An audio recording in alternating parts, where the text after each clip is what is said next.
აბა, დავიწყოთ აფხაზეთიდან 13 გრადუსს ვარაუდობენ სინოპტიკოსები, წვიმიანი დღე იქნება. გაგრაში, სოხუმში 12 გრადუსი და ასევე წვიმა. ზუგდიდში წვიმს 11 გრადუსი ამბობენ სინოპტიკოსები, მესტიაში თოვს ისევ 3 გრადუსი დაფიქსირდება. ფოთში 13 გრადუსი, დღე წვიმის თანხლებით ჩაივლის ამ შემთხვევაშიც, ბათუმში 13 გრადუსი და ასევე წვიმს. ოზურგეთში წვიმს 13 გრადუსი ტემპერატურა, თაკო მოკლედ ჩვენი მზის ანონსი დაგვიქრა. ქუთაისში 11 გრადუსი და რაღაც იმედი გამიცრუდა. ამბროლაურში 9 გრადუსი და წვიმა. ახალციხეში თოვს 3 გრადუსის თანხლებით.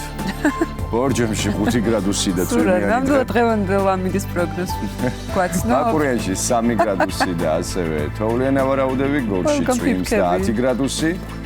ცხინვალში 8 გრადუსის თანხლებით ჩაივლის დღე და წვიმიანი იქნება. სტეფანწმინდაში 4 გრადუსი და თოვლი. თოვს გუდაურშიც -1 გრადუსი.